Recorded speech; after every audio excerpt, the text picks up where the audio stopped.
Honestly, that's how I found a lot of the contractors that have worked on my home and the things that I needed to do. Just ask for local referrals. It's like getting a referral from your friend. So I know there's a ton of service businesses that are actually like agencies that help groups do this now. I think it's a really interesting model. That one's easy and it's free, right? Like if you're doing it yourself, I'm assuming you're not hiring somebody, set yourself a reminder every day or whatever the timing needs to be to go in there and look and scope out different customers.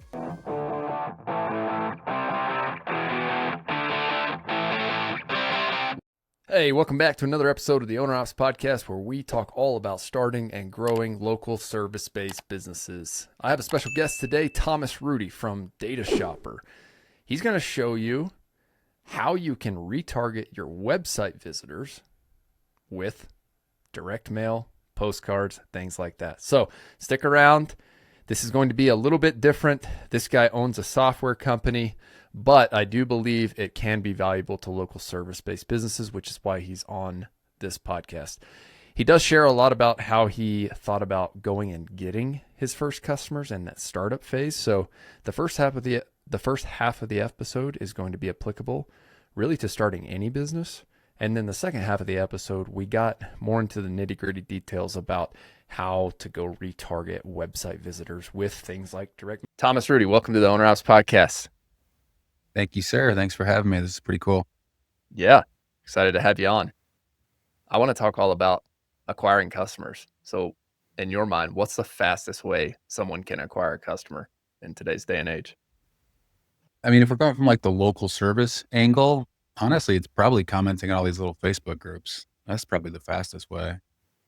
Or another really good one is just to call and ask for referrals. Somebody that needs something, just make your first 10 calls. More than likely, your first sale is already in your phone book. Like, that's true for my business too. Routinely, we'll go through my phone book and just see who I can call, who I can ask an intro to, who may or may not need what, who works at what company. So it could be, that your mom's friend needed a new deck, or if you're like helping commercial companies too, somebody that works at this company, ask for an intro. So yeah, I think really just like taking that first action, and it's not going to be what's going to help you scale, but get that first W under your belt. I think more than likely, like your first sale is already sitting in your phone. You just got to go take the action to figure out what that is. Absolutely. I agree with that wholeheartedly. Can you tell our listeners a bit about the software platform that you've founded and a bit about your background? Yeah, I'll start with the background first. So honestly, I got started on the internet, on online advertising, digital marketing. I guess really first I was selling stuff on eBay, doing eBay arbitrage back before that was cool. But then my career really shifted into local marketing and local SEO. So I did a ton of, at the time it was predominantly legal SEO, track all your home service stuff. Any of the big ticket items we would do local SEO for. So at first I was working as a contractor. Then I guess, again, was a fractional CMO for a while before that was a thing. We're going back to 2010, 2011. And then just kind of worked my way through bigger and more enterprise deals, as I would call them. And while simultaneously, I was also becoming a developer and a software developer. So all of that rolled up into some bigger projects that I work on, like reviews.com. I was the GM of. I was a software developer at Microsoft for a little bit. I ran a performance marketing agency for quite a while, worked with companies like Rocket Mortgage, MoneyLion. Benzinga was a big customer. If any of the listeners know who that is, we helped basically grow their business from a few million to they ended up selling for 300 million. And we had a really good relationship with them. And so in all of that, the Data Shopper came out of with a customer of mine at the time called Print Buy and Ship. That was a 3PL provider and a commercial printer. And they basically had this facet of a product that was doing direct mail remarketing. So over the course of the last few years, we took that concept and really developed it into a data company. This group, Print Buy and Ship, had been sitting on all these different vendor relationships with data companies. They've been around for 70 years. Really, they were sitting on some relationships that I don't even think they knew were that valuable. So we took a simple concept of doing direct mail remarketing and really turned it into this pretty advanced enterprise grade software that allows you to do some really sophisticated retargeting and audience building. And of course, we still do a ton of direct mail. That was the original concept of the business. Yeah, that was like 15 years wrapped up in about a minute and a half there. So It's been quite a wild ride for sure. And it's definitely not done yet. But I recently got back from launching a land clearing business down in Austin, and this last winter I launched a snow shoveling business alongside Bear Claw. And in both businesses, I've implemented Jobber as a way for us to efficiently manage quoting, job schedules, and invoicing, and even collecting online payment. Why? Because it's worked so well for us in Bear Claw and it's saved us a ton of time and headache. So if you are looking for a software that can help you manage the back end of your business, look no further than Jobber. You can visit go.getjobber.com/ownerops, OWNROPS. So you're touching on something that we haven't dove into big time here on the podcast, which is remarketing.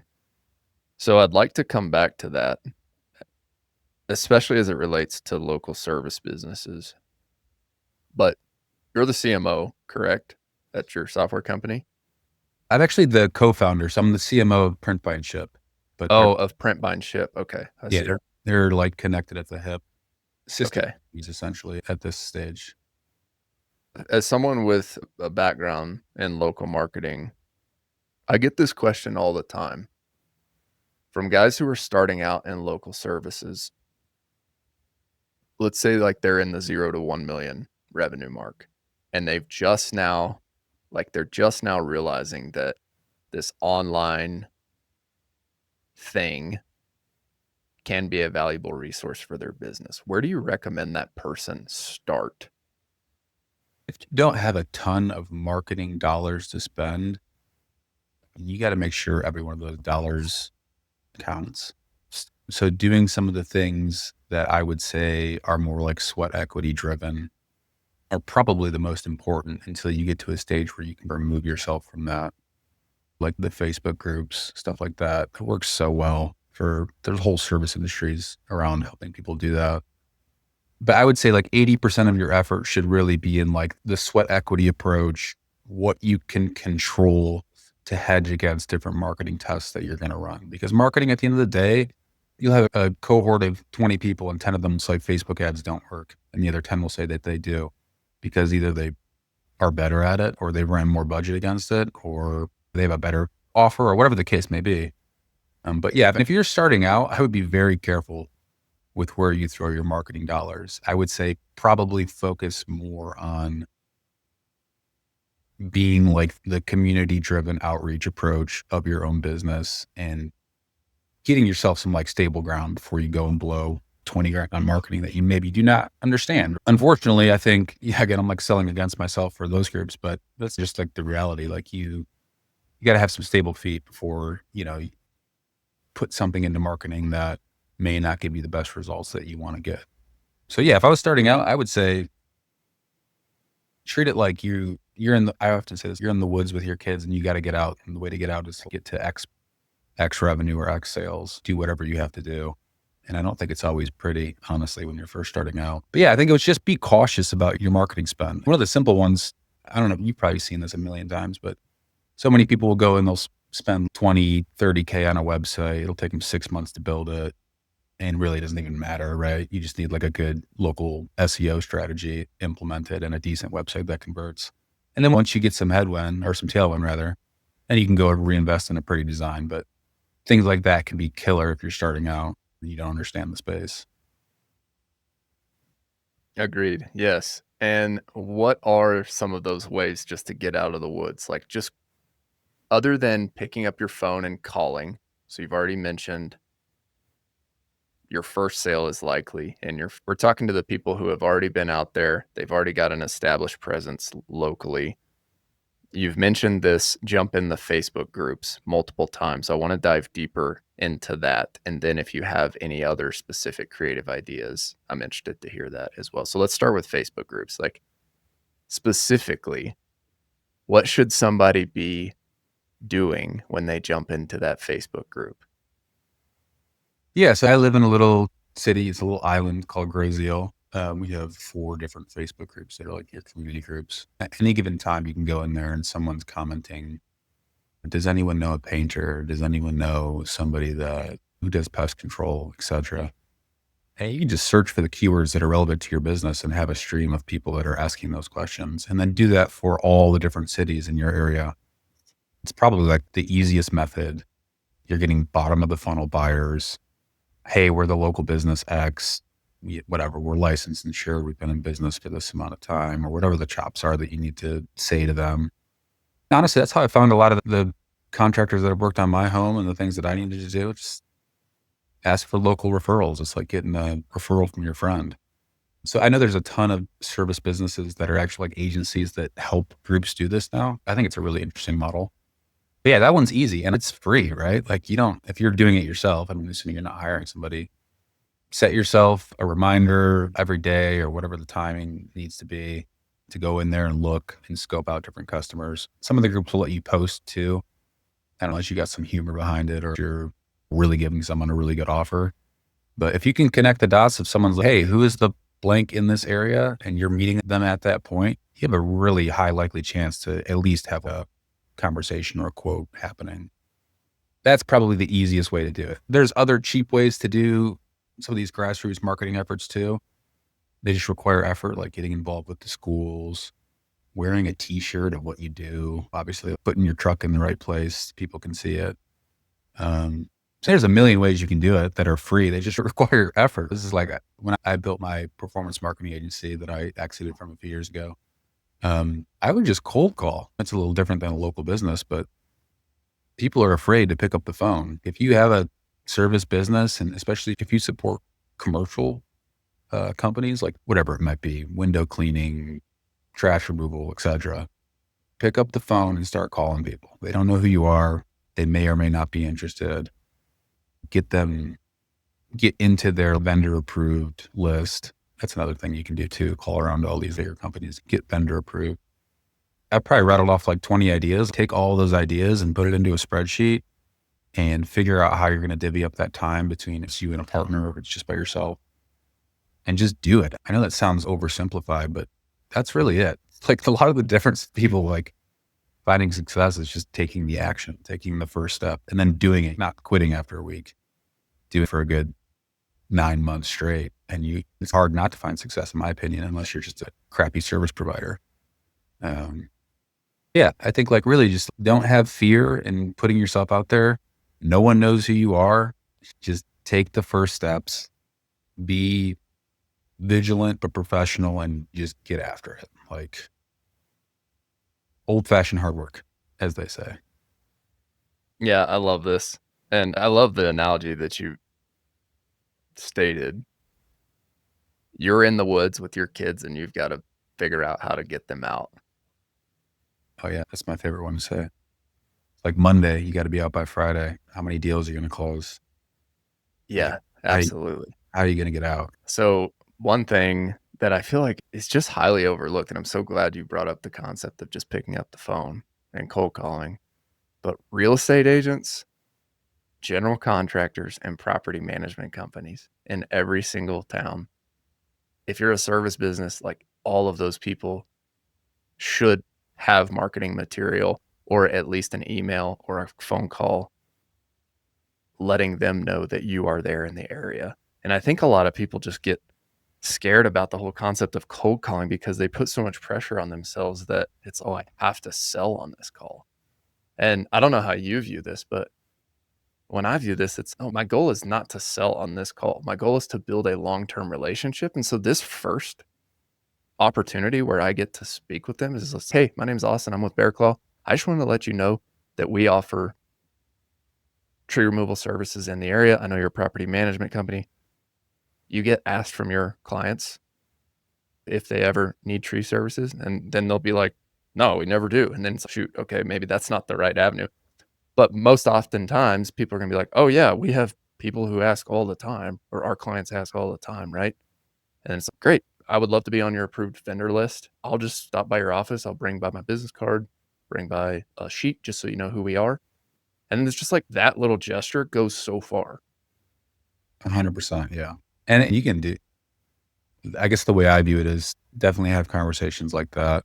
And then if it's opportunistic and you think you can make a sale out of it, then go for it. And if you just get your reps in at this stage, sales calls or reaching out to people, joining podcasts, going to events, doesn't necessarily come naturally to me, but I've done it so much because it's a requirement to get out of the woods, as we keep saying, it doesn't become a problem after you've done it for so long. Like it's just the natural form of business. Of course, you have to pick up the phone and call. How are we going to get to this revenue goal? Pick up the phone, start calling, start engaging, form relationships. The call that you made 6 months ago just landed in your lap with whatever deal that made a week. So yeah, I think that's not just in local service businesses either. That's in all businesses. People are just afraid to pick up the phone and call. And if you can get past that and all the other things that go into providing a good service or a good product, you'll probably do okay. It's not the magic bullet to scaling everything. Everyone always wants to scale, or maybe you don't, but maybe you're happy with a business that pays you a few $100,000 each year. But yeah, picking up the phone and calling and just engaging, if you can get past that mental block, which I think a lot of people are always stuck on, even 5 years into it, kind of like reset, I think you'll do okay. That's a very easy one. And honestly, the same concept applies to our software too. The first sale is already on your website, and that's what we help you do. We help you retouch that person. Like that prospect, I don't even know if you can call it a lead, but that prospect is there putting forth whatever method it is. In our world, that's direct mail, advertising, retargeting, or whatever sequence makes sense to go out to them, depending on your business. The prospect is already on your website. The prospect is already in your phone book. You don't need 50 leads a day. You probably just need to convert the ones that are already in the funnel or close to being in the funnel. We will come back to this, and I do want you to get us to dive more into your leads are already on your website. But before we jump off the fear concept, you've mentioned a couple times there, people are just fearful. Why do you think most people are scared to pick up the phone? That's a good question. Obviously, fear of rejection, for sure. I think some people are just lazy. Like a lot of people are just lazy. They just don't want to do it. Or there's a combination of both of them. And I think a lot of people don't even start businesses because they're just afraid that it won't work out. There's certainly an aspect to just kind of not giving a shit about how people will perceive you, especially your immediate friends and family. Unfortunately, oftentimes those are the ones that tell you not to do things. In a lot of cases, not necessarily me. Like I've had some very good friends and family that have been supportive. But yeah, I think a lot of it is just fear of failure, and people just can't get past that. They're worried about what people are going to say about them. And I guess it's understandable. Like you can understand not wanting to get ridiculed or feel like shit from failure, but there's only one way out of the woods. You know what I mean? There's only one way to go. But yeah, you just have to flip that switch in your brain. And even if you're afraid, you just have to do it. You can't succumb to the fear. You can be afraid, but you cannot let it overtake you and create inaction. And it's something you probably battle with every day. Like I said, it's all regular and normal now, deep into running businesses, but it's not that I necessarily like cold calling people or like getting told no or stop calling me or whatever, but you still do it. What are some ways you recommend people get through that fear? It's a good question too. For me, I guess the repetition almost numbed it. I don't even think about it anymore. Like you laugh it off. It's just become business as usual if something goes awry. But you'll come across really big wins too. Those ones feel great. But yeah, I don't think there's really any secret sauce to it. I think for me, it was always just repetition. I guess some component like flipping the switch, like I'm doing this. Kind of like you're going to the gym every day. Like I'm going to the gym. I don't necessarily want to go run and then lift and all that. But you just flip the switch and you just do it. And then on the other side of that, this feels like nothing. But I think you got to flip that switch. And after a certain amount of repetition of doing it, or like I've worked in a lot of corporate settings too, where you'd be in these board meetings with some pretty heavy hitters. And first, those were very nerve wracking. It just becomes business as usual after time. So yeah, I think probably repetition is the biggest point, but you do have to like lock in and dig your heels in the ground and just go for it. Yeah, for sure. Are you familiar with lead measures versus lag measure goals? Like the concept of that? No, I don't think so. I wish I would have known this early on. So I did door-to-door sales right out of college for security systems. And I sucked it up that year, the first year. And it was because I was tying myself to the outcome where I was like, I need 3 sales a day, right? And then I wouldn't get 3 sales a day. And then I would just end up in this funk at the end of the day. And then it was like this cyclical, just emotional battle. And then one of the sales leaders the following year coached me on, why don't you just start framing things for the number of doors you knock? Remove yourself from the outcome. You're not worried about getting the sale. All you're challenging yourself to do is knock on that door and just talk to the person. And so he was like, set your goal based off of that. And so once I flipped it, I was then introduced to the concept of lead measures and lag measures. And lead measures is essentially, what can I control in this situation? So like in this conversation with what we're talking about, the lead measure would be, I can pick up the phone and I can call 5 property managers in my local area today. I can't control what they're going to say. I can't control how they're going to react. And I can't control whether or not I get a sale or not. What I can do, though, is I can control the fact that I call them and I tell them that I'm in your local area and that I provide the XYZ services. And so like tying this all back into what you're talking about is like, 1, just go do it. 2, get the reps in, and flipping it from the lag measure based tied to the outcome to the lead measure of I'm just going to focus on the action is really what helped me get through that. And yeah, I just wanted to like weave that in here because I do have people who listen to this podcast who reach out where it's like, how do you get over that fear? And I think what you're saying is it's as simple as you've got to figure out a way to just go do it, right? Whatever you need to do in your head, just go do it. I think you brought up a good point earlier too, when you were saying I call whatever property management group and I just introduce myself and make it like a passive sale. So maybe like a little context. We floated around this idea of raising money in our group just because we've been growing pretty quickly and we have some ambitious goals. I'll say that. So like one thing that I've done there is I'm like, I'm not going to like just pick up the phone and call and be like, hey, we need your money or whatever. I'm really saying, hey, like person that I respect or someone that I value their insight. I'll call them just like, hey, will you just give me your feedback on this deck and let me know what you think? And kind of like half-heartedly, like opening the door to show what we're doing without giving them a hard sale. I think another component of that too is like just be honest with yourself if you knock on those 100 doors and you get 100 no's. Like after you go through that process, just like talk through it with a friend or your business associate or whatever and say, what are some other angles that we can try? Not necessarily, if you knocked on the first 100 doors, you may knock on the next 100 doors differently with a different approach and just like benchmark that. So the latest example of that for me is like, I've talked to a few VCs and just all filled out their form to get a meeting. And I've had some conversation, but now I'm just some of the colleagues that I worked with in the past that have had these big exits. I'm just like, hey, let me know what you think about this concept and what are the holes and how can we fill them if we're going to actually turn this into like a very big business. So I think being honest with your approach too is another thing too. If you do get the no's, don't feel too bad about it. Treat it like a game and see what other strategy tactic you can take. I hate to say like A/B test it because you're probably not going to have like exact science to something like that. But yeah, just think through it pragmatically. Whatever you did today, try something else. See what other results you get. But yeah, the latest like idea around raising money, I'm having many more conversations, just being passive and saying, hey, take a look at this and let me know what you think. People who would want to write an angel check or a VC firm, like what they would say to this. And I've gotten like way better feedback and way more intros taking that approach rather than just like diving all into it. So yeah. And if I'm sure you genuinely care about their feedback, right? Because it's valuable for you.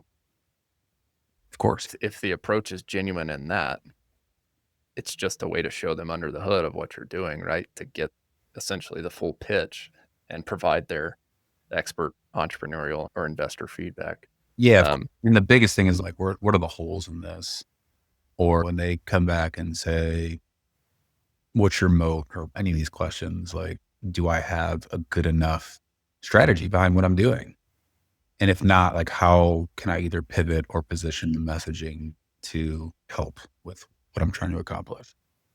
But yeah, I guess that's another thing too, is like just being honest with yourself is just, you can go back to the beginning of this podcast. Like a lot of people just lie to themselves. Either I didn't win because of XYZ or I would have if this would have happened. And it's just all bullshit.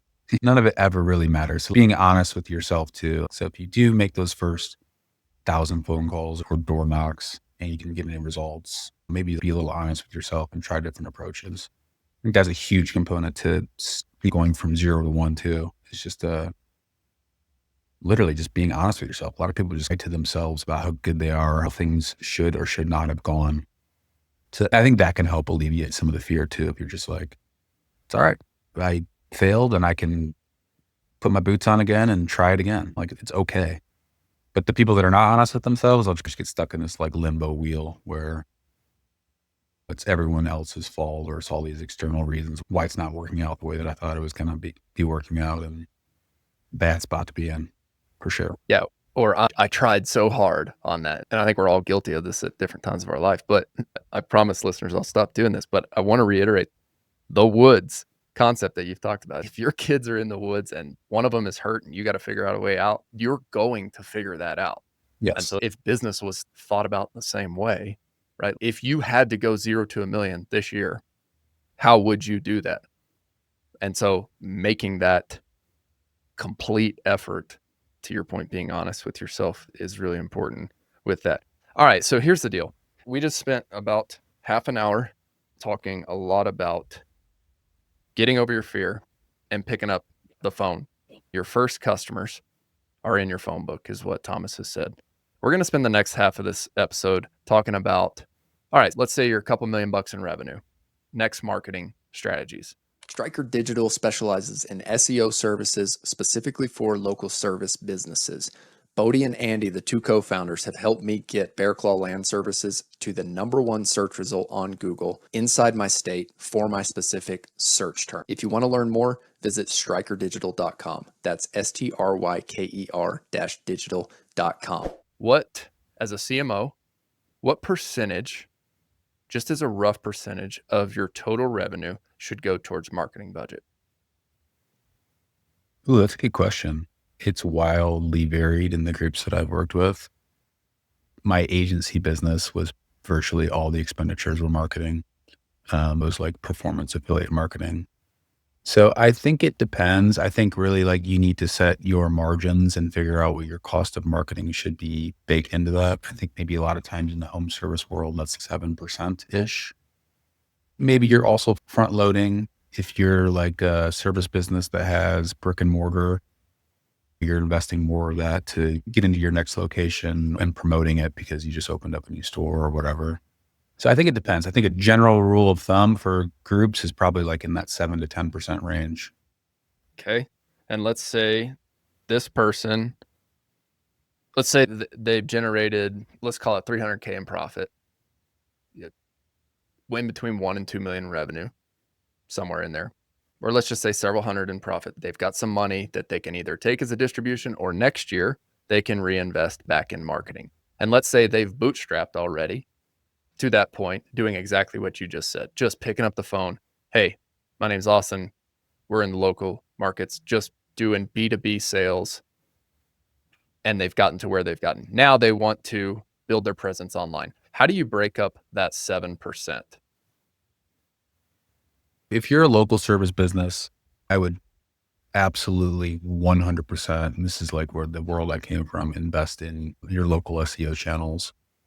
That is your bread and butter, like way to get leads. And we did that like with the group Print Find Ship. They were a client of mine. When I exited my firm, I kept working with them for a little bit and then ended up joining them. But this group, local service business, I mean, they serve a national and international audience, but they had never gotten a lead through their website in 50 years, ever before the internet. So we did a heavy SEO campaign for them. Now huge deals just fall into their lap weekly. So I think that is like your fortress of solitude, essentially, like knowing that you're getting inbound leads takes a little bit of pressure off. And then I think you really have to experiment with the rest of the budget. So if that's maybe half of your budget to start, and that can taper off after you start to get results, or you can bring that in-house to help alleviate some of that cost. I think really taking a step back before even any of that, you need to invest a little bit in how to measure attribution. After you have attribution set up, and if you do spend $5,000 here or $10,000 there, it actually worked. You're not just like throwing money out there. And yeah, I think that had good results. So I think setting up the attribution is important. I think you really should just have 90, 120-day cycles of testing things and at least getting some of those initial metrics, maybe not the downstream revenue metrics, but we know that this got this amount of leads. We know that it fit our ICP. It was a good lead. And it resulted in a customer quote or some sort of consultation. And if it fit the profile, maybe it's a good lead. If you didn't convert that sale, that can happen. But if you're getting the right people into the door to sell to, I think that's a really good way to see in the first 90, 120 days if something can be successful for you. And then you'll shift budget around. Paid ads, obviously they work, and paid ads work really nicely with our software too. But yeah, I think if I were starting a local business today, I would absolutely invest marketing dollars into the local SEO presence. Once we got lead flow from that, try different paid avenues. And then you can go a step further, again, depending on your business, and do things like radio, billboards, all of that. But you need to have attribution set up before you do something like that, because otherwise you're just guessing if it's working or not. And when you say attribution, could you please explain what you mean by that? And I want it to be framed in the context of, hey, I'm the guy who's just been picking up the phone. We've done a couple $1,000,000 in revenue. I've got some profit to deal with. I need to start marketing now. What does attribution mean? Yes, attribution, its simplest form is literally just knowing where the source of that prospect lead came from. So it's pretty easy to do in most marketing mediums. Maybe some of the harder ones might be like a billboard, but anything you're running online or even radio, if you have a special link, our software is extremely easy to attribute. It's just telling you where the lead came from. And then you can book that into a certain cohort in your CRM and know what the potential value of those leads, customers would be, and then eventually what they end up becoming. So as easy as it is to set up, I'm sure you're not surprised, but there's lots of businesses that don't have it set up. And they're like, I don't know, you've been spending $5,000 a month on Google ads and I don't know if it's working or not. They didn't have the conversion pixel set up. So there's tons of people that can help out and do this kind of thing. If you go on Upwork, you'll find somebody for 15, 20 bucks an hour that maybe you'll have to spend $1,000 on it in total to set up that flow for you. So it's worth it for sure. And every marketing expenditure that you have in the future, if it actually worked, because there's so many people that just throw money at the wall and have no idea if it's working or they think it's working. So that is absolutely key. Otherwise, I wouldn't even recommend spending marketing dollars, maybe on your local SEO, but if you don't have attribution set up, I definitely wouldn't run Meta or Google ads. What do you search for on Upwork specifically to find that person who can set this up properly? If you're doing this right now and you're going on Upwork, what are you putting in your job post? Yeah, honestly, Upwork, I don't know if you've used it recently or your audience has, but it's so great now. It has an AI job posting tool. So I don't know what the latest job post that I put out was. I think it was like a integration specialist for some of these ad platforms we want to build into. But if I were to, I would probably say like ad conversion specialist. You're going to find so many people that can do it for you and knock it out and will work hard. Just say ad conversion specialist. I need someone to hook up my CRM to all the different marketing initiatives that I have going on and make sure the attribution is sourced correctly. And I would say, make sure you do some of your own attribution too. So you'll see things in like Google or Meta. Always make sure that you have the right UTM parameters or whatever source parameters set up on your links and they actually pass to your form fill outs. If you want to get sophisticated too, you can change the phone number for it to call on your website. So yeah, all those things are, if you're not tech savvy, it might sound difficult, but for anyone who's working online digital marketing, those things are very easy to set up. It's routine. I would say definitely lean into the results from different platforms on what they're reporting back to you, but also make sure you have your own attribution where a source is passed to some sort of hidden field on your form or a few different hidden fields on your form. We just set up a campaign for a medical provider. Same kind of thing. They were spending a decent amount on ads. Google was saying this amount of conversions came through. Facebook was saying this amount of conversions came through. Wasn't matching up to their CRM. So we helped them take another level of redundancy to pass the exact campaigns and ads from a keyword structure into their form so they could see. This one came from video ad A. This one came from static ad B on Meta. This one came from exact keywords on Google. This one came from phrase match on Google, and tie it back to the ad and the campaign. Again, not overly complicated, but a lot of people skip that step. It's an easy step to hire out. So I would say hire that out for sure before you spend any marketing dollars. Maybe local SEO is the one that you would do before you have that set up. But yeah, attribution is huge. And if I had to guess, I would say over half of local service businesses are not doing that correctly. That's a rough guess, especially the ones that are starting out. And I believe you're correct. And so listeners, if that's you, if you have been running ads or if you've been doing Google ads and you don't have this set up, hear me out on this. I just spent a week in Austin with a guy who owns a really big marketing agency. They've spent over $40 million in Facebook ads. And the one question that he asked me was, do you know your metrics? And I left that week. The only thing I could think about is I don't know my metrics well enough at this point.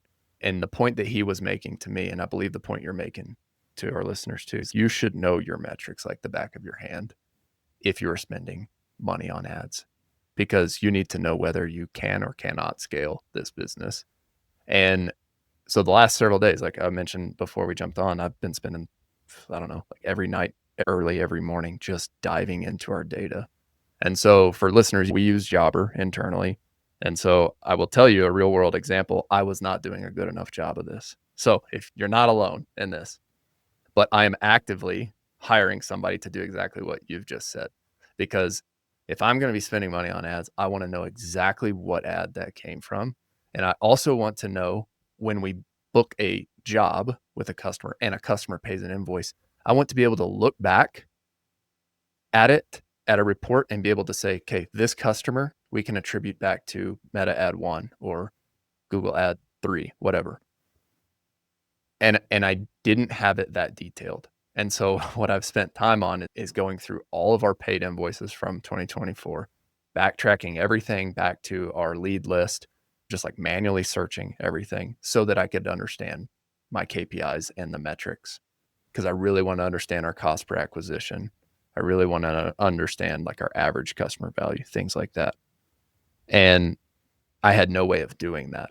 And so listeners, if you are listening to this, please take this seriously and please hear Thomas out on this, because it has cost me a lot of time and a lot of work manually to go back and pull our numbers for 2024. So moving forward, we will be buttoned up here. I can vouch for that right now. And but I'm going to encourage. I was going to say, and it becomes more fun. Like, and you, oh my gosh, these things, and you're like, oh wow, that ad is ripping. Or you can brag too. I spent this on this ad, and it resulted in these ROAS. Isn't that cool? You end up becoming like a little expert yourself just by taking the simple step of attribution.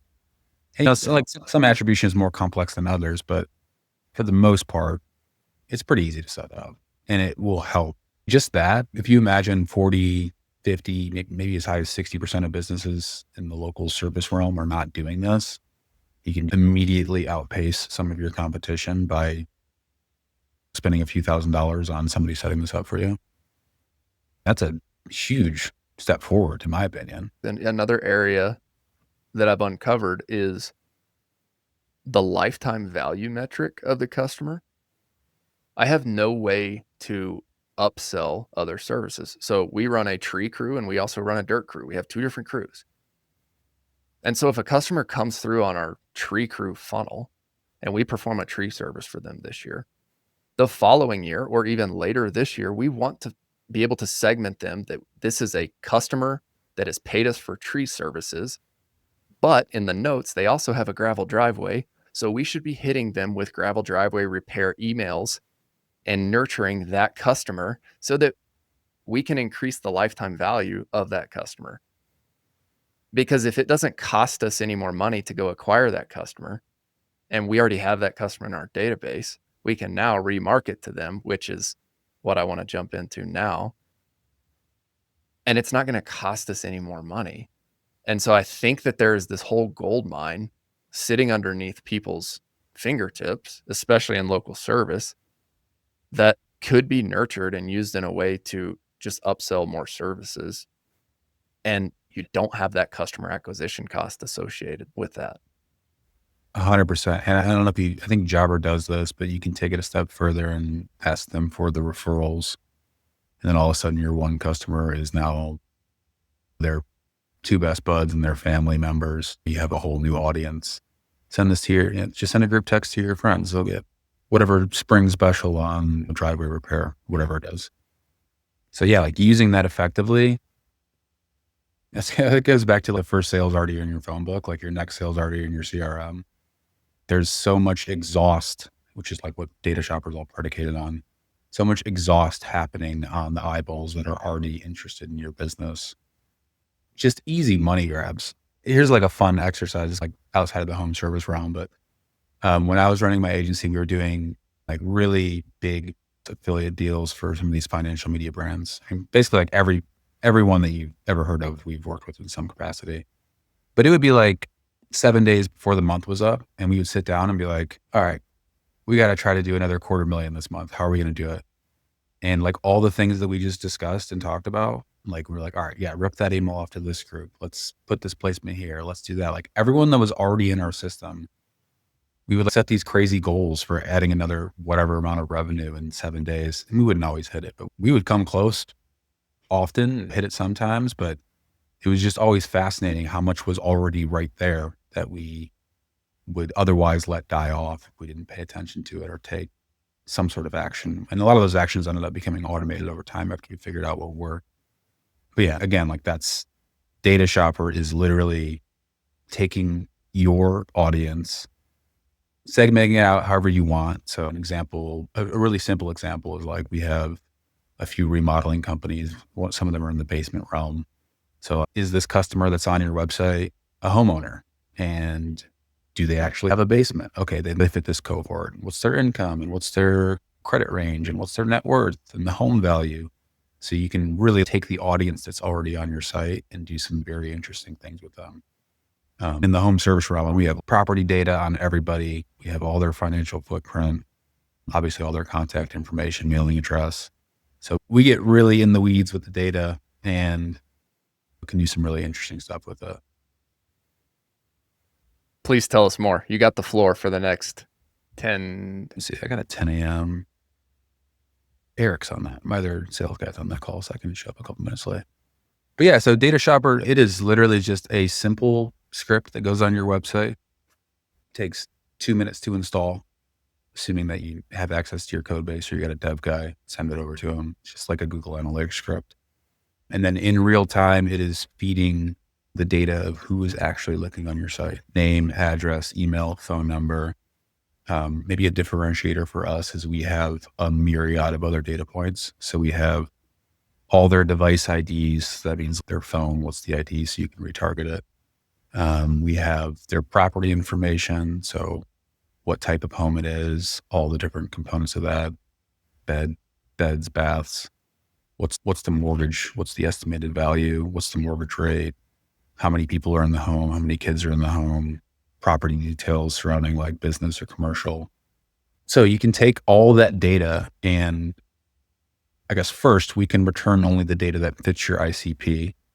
So as an example, we're working with a pretty big financial institution. In a trailing 7-day period, we might see 500,000 visitors to the site. And we might match half of those, identify half of the people that are in that cohort, but then we filter it down to maybe 10,000 that actually meet their ICP. And then we take action on that. So in the home service realm, we can get very specific on that, even their behavioral data. So we have data on people that are looking for a new kitchen or people that are looking for a new roof. And really drill down into that. And then from there, you can remarket them. Obviously, direct mail is a huge way to do it. So we send letters, brochures, postcards. We even do handwritten letters now. We have a machine that has a little robot that literally writes it out. So it's like getting a letter from your grandma. You're going to open it. And then people do that. If they have a sales team and it makes sense, like you're calling on commercial properties or whatever, reach out to them, call them. So we have the anonymous visitors B2B profile merged with their B2C profiles. You can see their LinkedIn and the company they work for, et cetera. And then people will also take the data and feed their various ad platforms. So if you are at the stage where you're running 10, 15,000 dollars a month of ads or more, people spending millions of dollars on ads, you can take all that data and feed it into different audiences that you can benchmark against success, right? Like the goal is to take that data and reduce your CAC. So if your cost per lead is, I'm just making up a number, $200, employ this strategy, feed the data to it. Let's try to drive that customer acquisition cost or that CPL down for you. And our service is so cheap. Like everything that I just described, that entire flow would be less than the cost of a click on Google for you to actually get the lead, for you to actually send mail out, for you to actually pick the data to the various ad platforms. All we're talking like less than a couple bucks for everything included. So we're making some tremendous strides and like doing some damage in this world, which is really exciting. But yeah, so home services, it's great for marketing in a lot of ways because the ROAS are very easy to back into, but we have e-commerce companies. We have obviously the financial media marketing and financial service marketing is where I come from. So we have a lot of that too, but our service is super simple to set up and really creates like an automated way to get a customer that's at that point where they could be signing up. Again, similar context to your first sales in your phone, like your next sales on your website. You probably just need to do a little bit of like hand holding, pushing to the edge, which our software helps you do pretty much automatically after a little bit of setup. This episode is brought to you by Dialed In Bookkeeping. Ben and his team provide bookkeeping services, job costing reports, and accurate financial information for the home services industry. If you're looking to keep your books up to date, visit dialedinbookkeeping.com/OWNROPS. When you use this specific landing page, you'll get your first 3 months 50% off. That's incredible. And monthly subscription, setup fee, anything there? Or is it all just based on how many people you're sending marketing messaging or retargeting? Yeah, so we actually set it up just like Google or Meta or any of these platforms. We just have a daily budget. So you can go in there. We have people that spend $10 a day. We have people that spend thousands of dollars a day. It just depends on what your budget is. More often than not, group will start small and we'll just start testing and seeing the data, seeing the type of mail collateral that goes out. And then after finding they got their first sale or they booked a demo or whatever, then they'll want to ramp it up or use the data in different ways. The only contracts that we would give people is if you want better rates. If you want to go for 6 months or a year, we'll give you better rates. But otherwise, it's a daily contract. You can turn it off whenever you want. So we make it really simple up front too. Wow, this is interesting. And it's all off website visitors. Can you do any lookalike audiences? Yeah, so we have an incredibly powerful intent-driven database too. More often than not, what will happen if we want to do the lookalike audiences, we've cataloged the US adult population. So from that, we can obviously identify traffic on your website, but we have all these different intent feeds that we bring in, click traffic or sign up traffic or search traffic. So we can pair things like, I want to go after this age group in this area that meets this sort of demographic, or this has this financial footprint, and has this property, like the property details surrounding them would be this. And then we can take that cohort and that can be an audience for you, or you can also layer in, and they need to be looking for a new roof or something to that extent, or they've showed interest in remodeling their bathroom.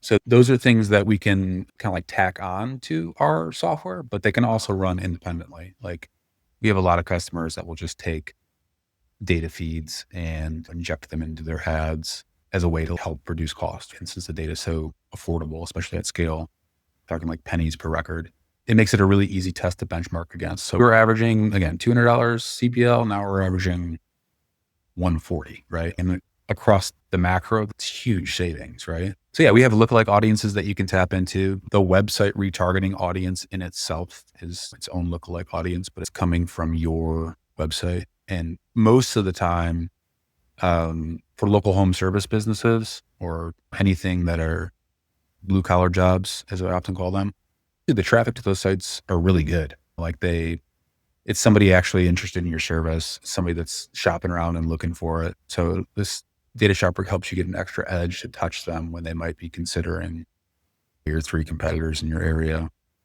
And we also have tools too. This is a really common instance too. Like somebody will have a blog that you'd be like, how do I hang a picture on my wall? And it gets a ton of traffic, but it's not your localized traffic. So we have a lot of tools that help you segment where on the site that it runs. So be a certain page path. It can come from a certain UTM parameter. It can obviously be like geo-focused, state or zip focused. You can upload blacklists to it. So if you have all your current customers, you don't want to remarket to them in that certain format, or your employees, you can upload those lists either via email or address so it won't get matched. So we have a lot of tools to help you filter down into really the prospects that are going to convert. And we built it that way intentionally. So we're not just, again, like throwing money out the wall. It's all very intentional with how it's put together. This is crazy. Super cool, though. Very interesting. Anything else you want to add for our listeners on that? No, I don't think so. If you want to check us out, we're in the process of relaunching our website that describes a lot more of what we've done. It's been sitting there for a minute, ironically. But if you want to go to datashopper.com, you can book a demo with us. And yeah, just help you get out of the woods and help you get a little further is the overall goal of it. Fantastic. Other than datashopper.com, where can people find you online? Honestly, most of the time now I'm on Twitter or X. I've been like a behind the scenes marketer for a long time. And yeah, actually I've had a lot of fun on X, meeting a lot of cool people. And like I tried to do the LinkedIn thing. It does not feel as authentic. No. Just can't do it. I'll post sometimes, or like I'll obviously look people up on there and add them. And actually, to be fair, in my world, LinkedIn does okay, but definitely X has been where I'm the most active. X is like just the entrepreneurial hangout. It seems like LinkedIn is just, I don't know. It just seems like that's where you want to go if you want It's to like find the CEO of a corporate company. I was gonna say, it's like corporate grandstanding on LinkedIn. Yeah. But not my style. Yeah, me either. That's about it. X, and hopefully on many more of these podcasts. I've been doing a few of these and it's been fun. So it's a newer thing for me too. Cool.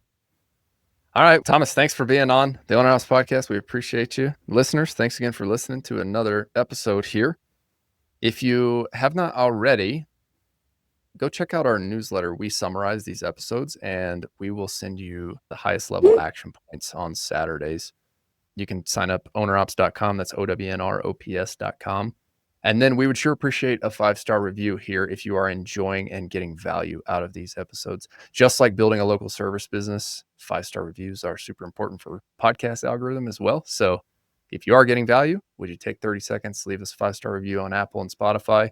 And then if you're listening to this on YouTube, would sure appreciate a like and subscribe. You'll get the notifications when we publish our weekly episodes on Friday. And with that being said, we'll wrap this one up. We'll see you guys next week. Don't forget, work hard, do your best, never settle for less.